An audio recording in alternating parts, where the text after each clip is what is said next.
realized, why is my smithy still look like a mess? I have 2 people working here and I have a dog. Alright, it should look nice. It should look nice. Chat. You know what I'm excited for, chat? One day, when we have... I wonder what the ventilation like is in here. Is like in here, brain. Full on dyslexia moment. Like, it can't be good, right?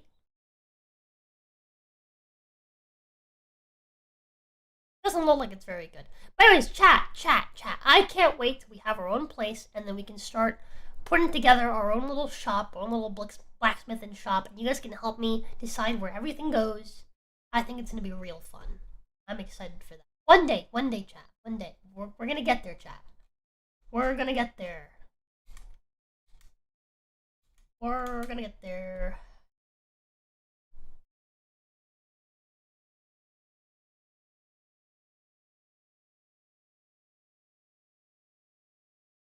What is this?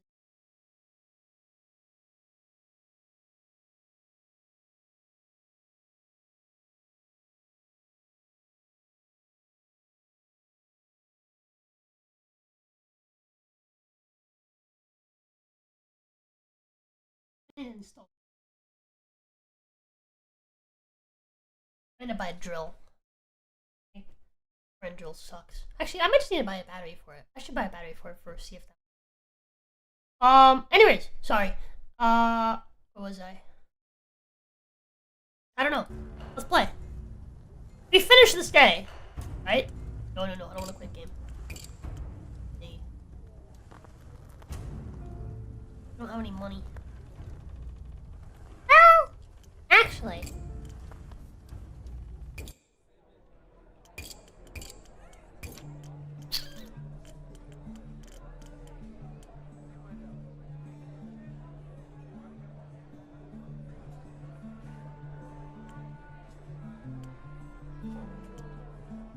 Crimson.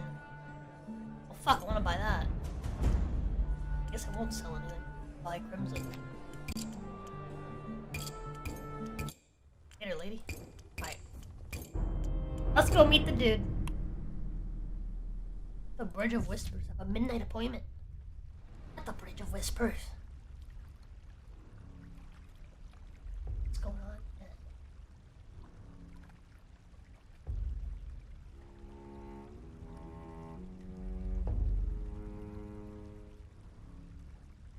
Curfew's in full force, and if you're caught on the way to meet your mysterious contact, you risk a night in the cells or worse. Luckily, thick fog blankets the streets. The Bridge of Whispers spans a canal in Merkside, Keep's slum district. Nestled beneath a mountain, and the surrounding hovels and alleyways are plunged in permanent shadow. A figure appears as if summoned from the ether. Shadow within a shadow. His hood hides his face. Nessa sent me. I know.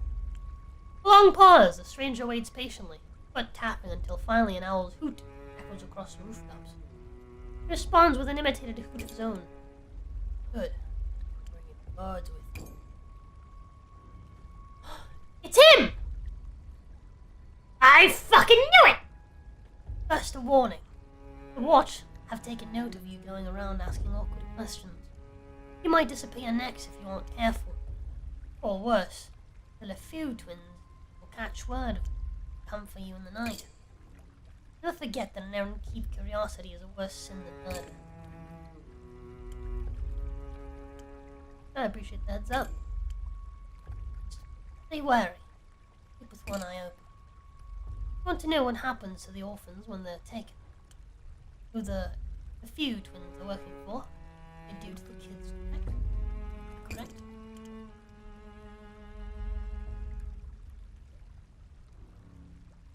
Sounds about right. I can answer your questions, but first I need you to do something for me. And he hands you a roll of vellum. Make a sword for me. You'll find specifications in there. Bring the blade back here at midnight. I'll tell you what you want to know. What are you gonna use the sword for? It's better you don't know. Remember, back here at midnight, bring the blade. Smooth and quick as Spilding, the stranger vaults over the side of the bridge. No splash. Look over the side, all you can see is shadows and water. Owl hoots somewhere overhead. Stand alone in the fog. Long walk back to the forge. Alrighty.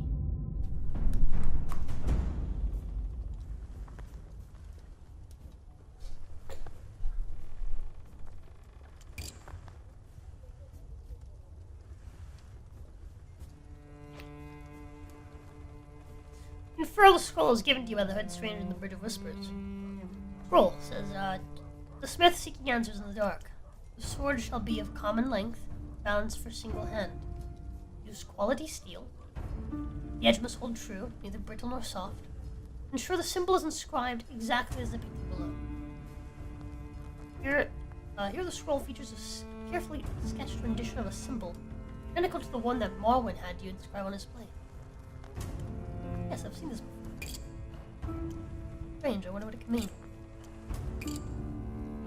Look for the completed blade at the arranged meeting place.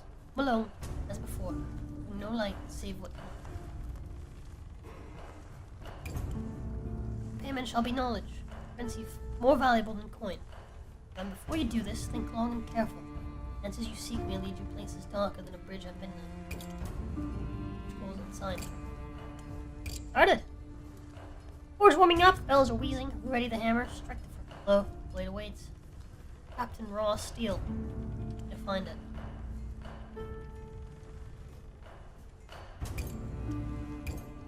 Oh, this would be fun. Okay, leather handle, one-handed. Exactly 50% for the length.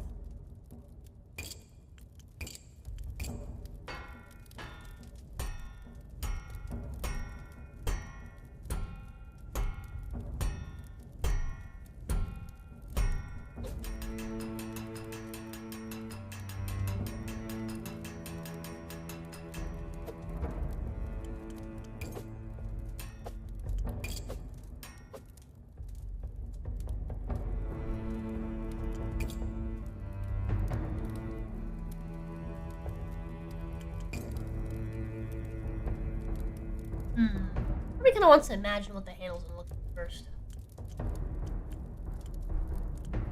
Yeah.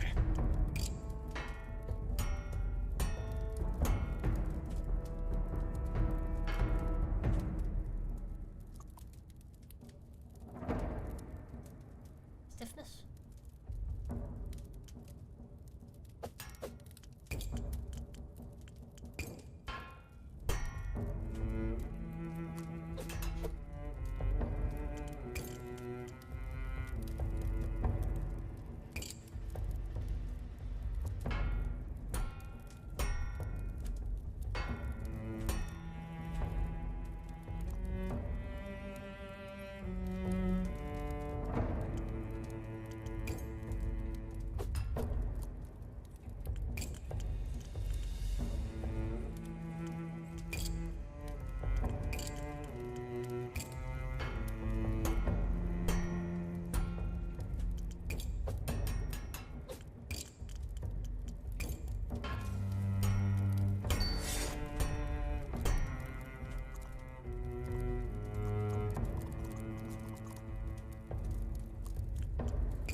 similar shape, not quite the same.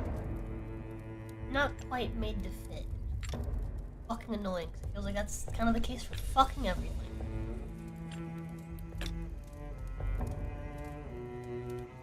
Not the right thickness, not the right height. It's fucking pisses me off, dude. Actually pisses me off.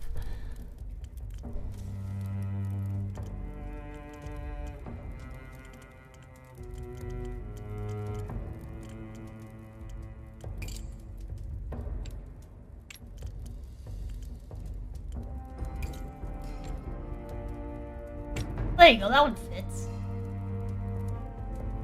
Smaller ones.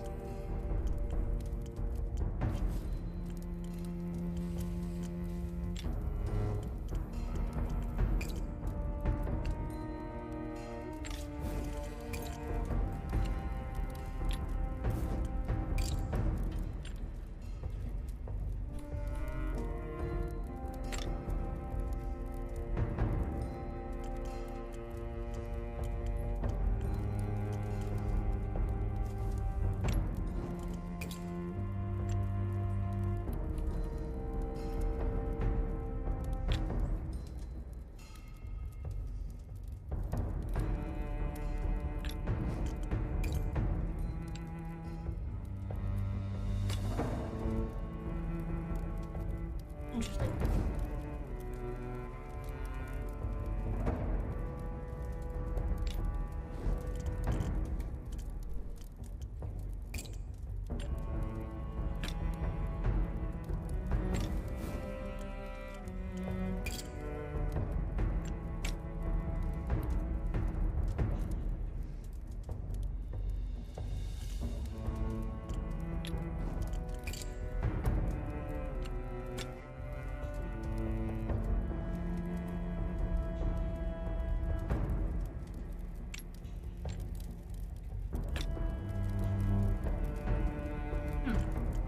I think I know what goes there.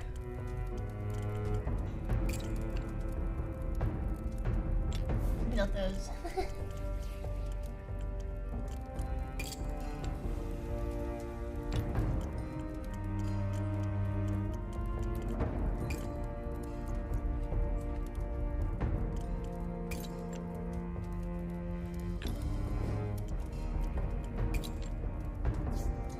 Well, for something similar, but I don't have what I need for this. That looks of it. Unfortunate.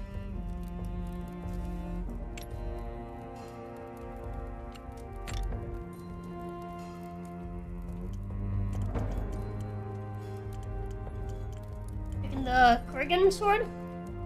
Corrigan? I'm making the sword for the guy who pretended to be a hobo at the orphanage. But then he's not a hobo. He's clearly an important guy who's researching stuff.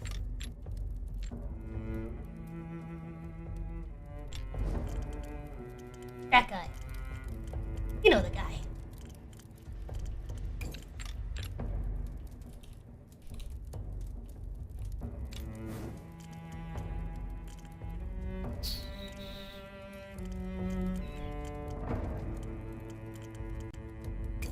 These are all squared ends. That one's Gunland. That one's kind of serpentine. Why dig that? I will remember this for later.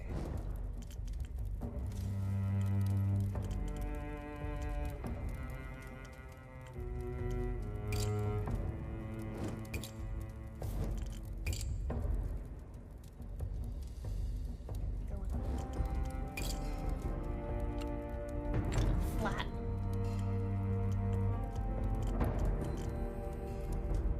You recreating the bad guy sword from the first Highlander movie. I've never seen Highlander, so I have no idea.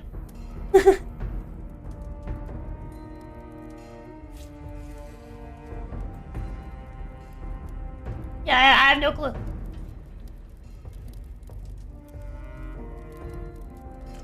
Also, hello, Jazz! Yes, I'm being a sword autist. You were not the first person to suggest for me to watch Highlander, by the way. If it makes you feel better. You're not alone. Oh, these are the things. Hold on. Let's back on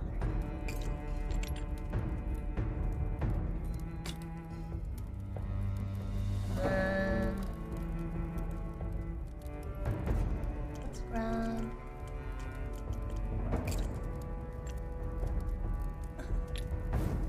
Not quite. I might be a little wrong.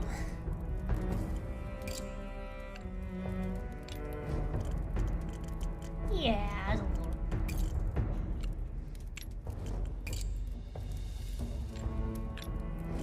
Square. Those are anything but what I need. These are round. Not quite what I need. Okay, we're just not doing that.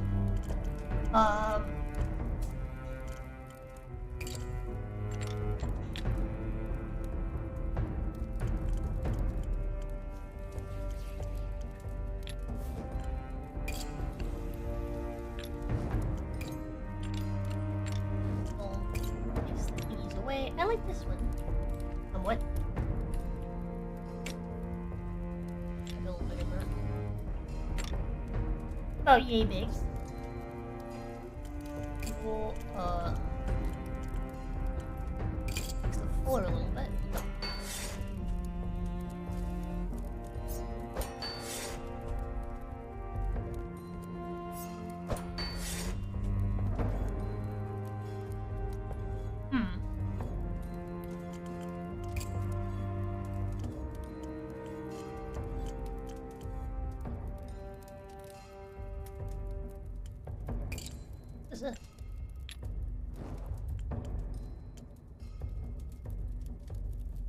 Well, thanks for seeing me. Hello, Jazz. I'm a little focused. I'm sorry.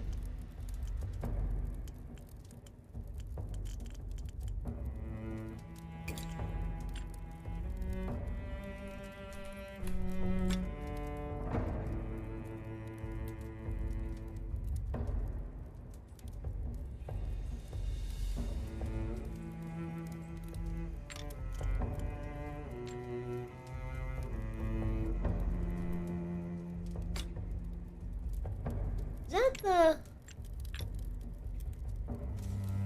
Why is that corner like that?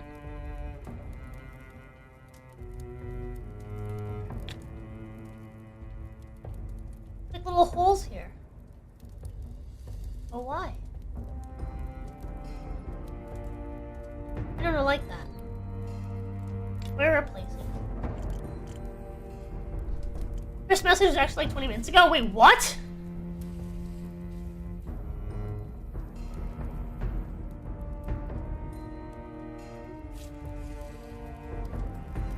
It was like 16 minutes ago, okay?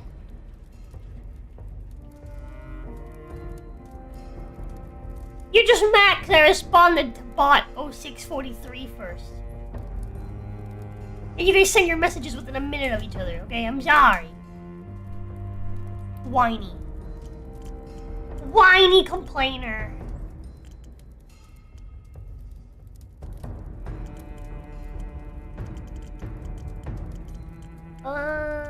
No.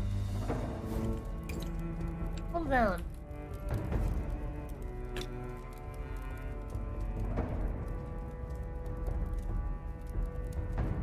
Actually, yeah, I kinda am. I thought you loved me. I do love you. I'm a big bro.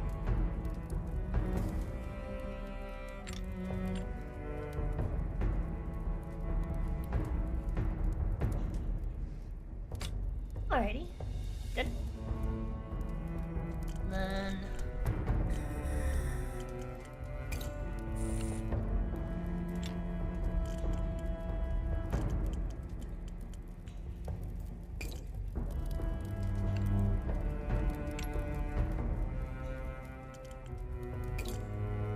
these ones I'm supposed to use with the other one.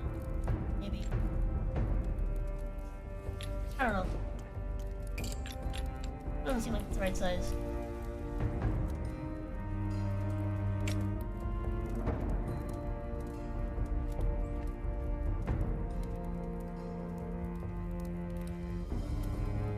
I can see it.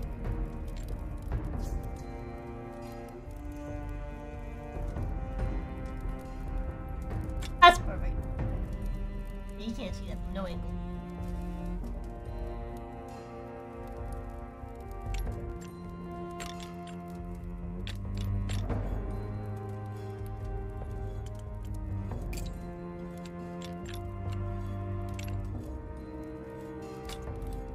Oh.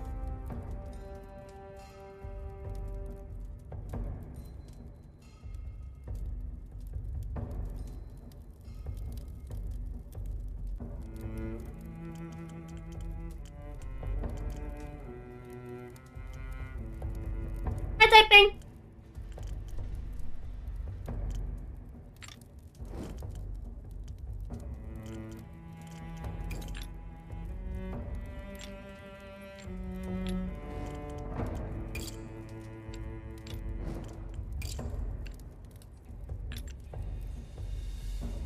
I see. So if I want to use these, I have to attach them directly. That's specifically for the cruel skill end cap.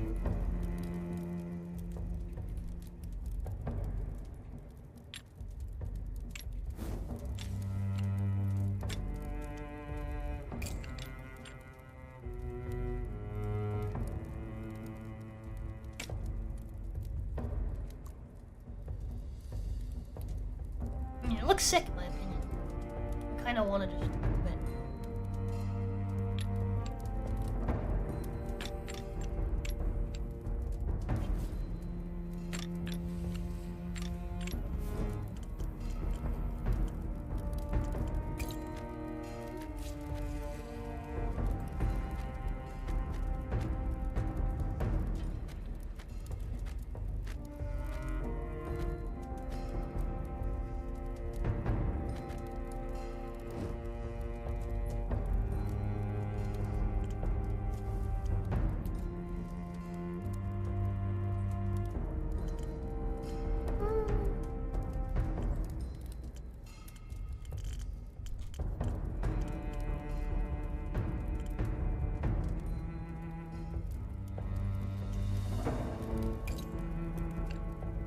Well, that's not even the right hexagon shape.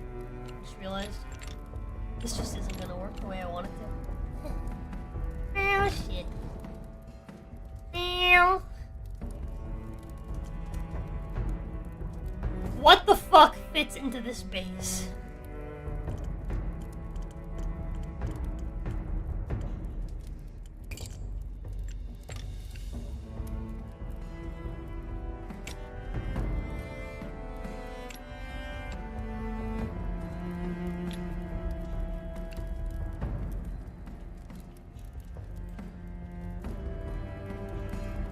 How about that? Fuck you.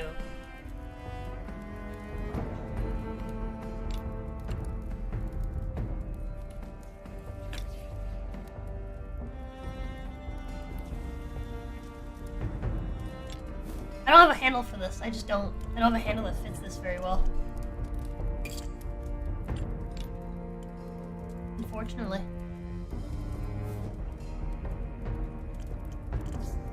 Cool shit. By the way, steel flower. Yeah, it does look cool as shit.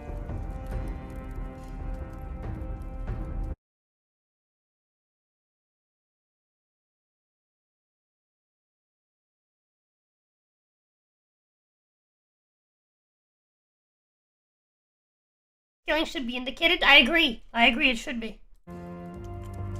Yeah, I now have the problem that is that none of these handles particularly fit this design, though.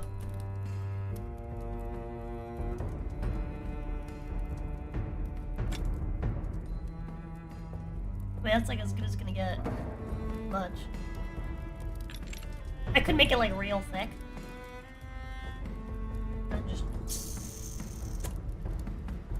you know?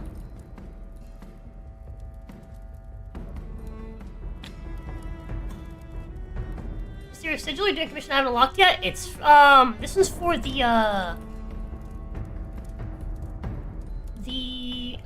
what's this fucking thing?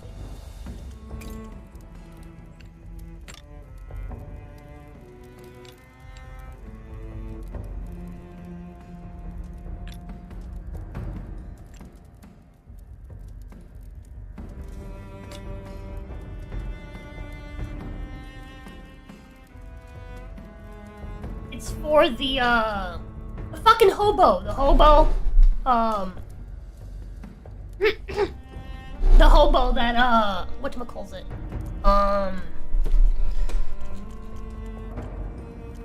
brain is struggling.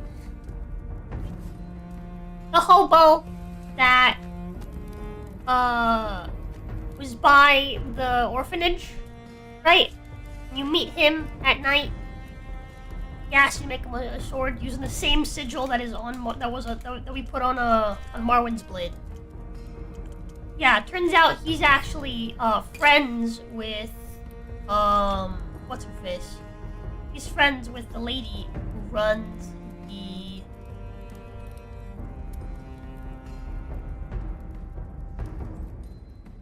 can increase this fuller slightly. Or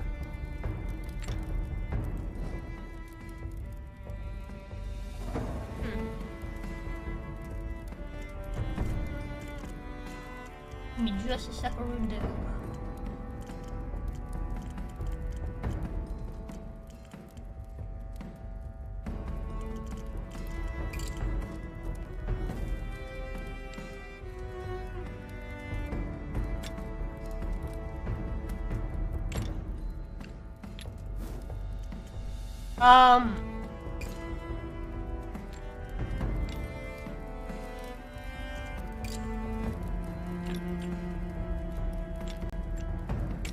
Sorry, I like zoned out. But yeah, so he's actually like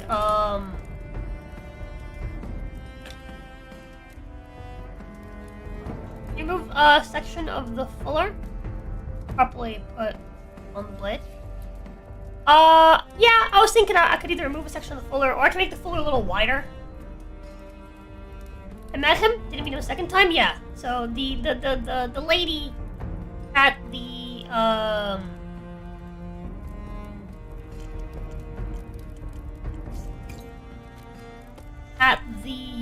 whatchamacallit?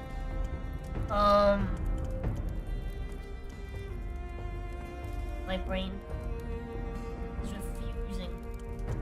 It fucking work with me right now.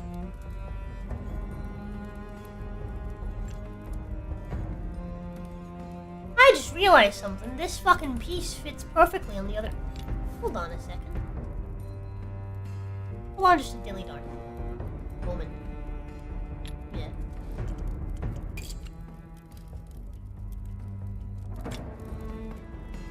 I need this shape handle. I need this shape. God fucking damn it. Free. The lady that works at the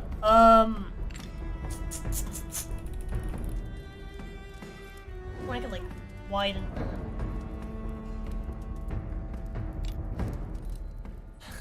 My brain. I'm like too focused. The lady that runs the bets at the arena, she essentially is like, whoa, how the fuck do you know about what's going on at the orphanage? And then she tells you to go and talk to them. Yeah, you're right. I do an octagonal handle. That's what I need. Octagonal. But I don't have octagonal. Octagonal. Army kind of wants to wait, but also I'm supposed to do this like tonight. So I have no money. I have no action points, so I'm kind of just cooked. I have to do this, like right now. So fuck it, we'll go for the twisty. We'll go for the twisty nips. Tree root.